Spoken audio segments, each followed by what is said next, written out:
Hi friends, welcome back to my channel Harshitha Chittibabu. ఈ blouse చూడండి ఎంత బాగుందో, ఎంత నీట్గా వచ్చిందో. బాహుబలి హ్యాండ్స్ ఏ విధంగా కుట్టుకోవాలి, ఏ విధంగా కట్ చేసుకోవాలి చూపిస్తాను చూడండి. ఇప్పుడు నేను మెయిన్ క్లాత్ కట్ చేసుకుంటున్నా. దాన్ని డబల్ ఫోల్డ్ చేసుకొని ఆ పీస్ కట్ చేసుకున్నా. నేను ఇది ఏ పార్ట్ కా పార్ట్ విడదీస్తున్నాను చూడండి. ముందుగానే నేను హ్యాండ్స్ కట్ చేసి పెట్టుకున్నాను. సేమ్ మనం మామూలుగా ఫుల్ హ్యాండ్స్ ఏ విధంగా కట్ చేసుకుంటామో ఆ విధంగా కట్ చేసి పెట్టుకున్నాను నేను. ఇందులో back part, front part main cloth మీద వేసి కట్ చేసి పెట్టుకుంటున్నాను చూడండి.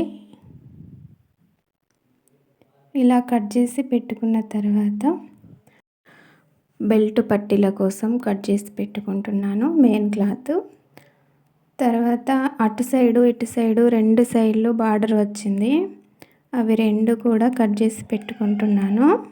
ఈ బ్లౌజ్కి రెండు సైడ్లో కూడా చిన్న బార్డర్ ఇచ్చారు. ఆ చిన్న బార్డర్ పీసులు రెండు కట్ చేసి పెట్టుకున్నాను. అవి మనం లైనింగ్ క్లాత్ మీద ఏ విధంగా వేసుకొని ఎలా కుట్టుకోవాలి అనేది ఇప్పుడు చూపిస్తాను చూడండి. నేనైతే ఒక 5.5 ఇంచుల పొడవుతో మార్క్ వేసుకుంటున్నాను. అలా మార్క్ వేసుకున్న తర్వాత ఇలా ఫోల్డ్ చేసుకోండి. అలా ఫోల్డ్ చేసుకున్న తర్వాత ఇట్లా కరెక్ట్గా అలా గీరుకోండి.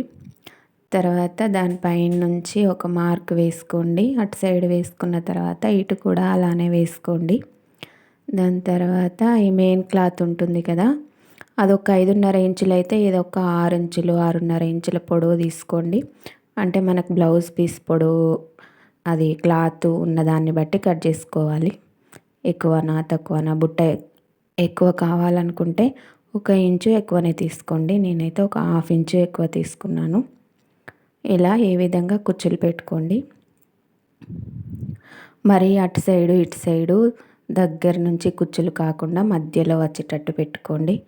అది ఎలాగో సైడ్ కుట్లల్లోనే వెళ్ళిపోతుంది. నేనైతే ఇలా వేసుకుంటున్నాను చూడండి, ఈజీగా అయిపోతుంది. తర్వాత ఇటు పైన సైడ్ వేసుకునేటప్పుడు కూడా కింద లైనింగ్ క్లాత్ నీట్గా ఉండేటట్టు చూసుకొని పైన బుగ్గ వచ్చేలాగా ఇలా కొంచెం క్లాత్ పైన కనుక్కొని పెట్టుకోవాలి. మనం కుచ్చులు అటు సైడ్ ఎలా పెట్టుకున్నామో ఇటు కూడా రివర్స్ అలా పెట్టుకోండి, కరెక్ట్గా వస్తుంది. అలా మెల్లమెల్లిగా పెట్టుకోండి.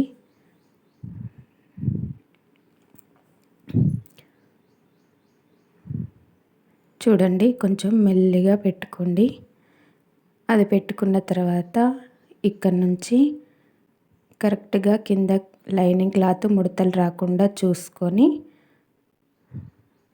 ఈడు వరకు రానియండి. ఇప్పుడు ఆ చిన్న చిన్న బార్డర్ పీసులు ఉన్నాయి కదా, ఆ పీసులని ఇగో ఇలా అతికించుకోండి. నేనైతే ఇలా వేసుకుంటున్నాను చూడండి. పైన కుట్టు కూడా వేసే అవసరం లేదు. లోపల ఇలా దానిపైన కుచ్చుల పైనే వేసి ఇలా క్లాత్ అది మన బార్డర్ చిన్న పీస్ ఉంది కదా, ఒకటి ఇలా అతికేసుకోండి. లోపలైతే నీట్గా కనిపిస్తుంది. లోపల ముక్కలు కట్ చేసి అతికించి కుట్టే అవసరం ఏముండదు. చూడండి, ఇలా నీట్గా అనుకున్న తర్వాత ఇంకో పీస్ ఉంటుంది కదా, అది కూడా దానిపైననే వేసి అతికించండి. ఇలా లోపలికి కొంచెం మలుపుకొని దానిపైననే కుట్టు వేసుకోండి. ఎందుకంటే ఆ కుట్టు ఎలాగూ కనిపించదు, ఎందుకంటే నేను లేస్ వేస్తాను కాబట్టి. ఈ లోపల లైనింగ్ క్లాత్ ఉంది కదా, దాన్ని మళ్ళీ లోపలికి కట్ చేసుకొని కచ్చాలు కనపడేలాగా కుట్టు వేసుకోకండి. దీన్ని ఇటు సైడ్ పైన సైడే ఇట్లా మలుపుకొని దానిపైన నుంచి కుట్టు వచ్చేలాగా వేసుకోండి. ఎందుకంటే దీనికి ఇట్లా మంచిగా నీట్గా వచ్చింది కాబట్టి కోరు మలిపే అవసరం కూడా లేదు. అలానే దానిపైననే కుట్టు వేసుకుంటున్నాను చూడండి. ఎంత నీట్గా కనిపిస్తుందో చూడండి. ఆ కుట్టు మనకు ఎక్కడైతే జాయింట్ వేసుకున్నామో అక్కడ ఒక లేస్ పెట్టేస్తాను, కరెక్ట్గా కనిపిస్తుంది. ఓకే ఫ్రెండ్స్, మీకు నచ్చినట్లయితే లైక్ చేయండి, కామెంట్ చేయండి, సబ్స్క్రైబ్ చేసుకోండి. బాయ్. నెక్స్ట్ వీడియోలో మళ్ళీ కలుద్దాం.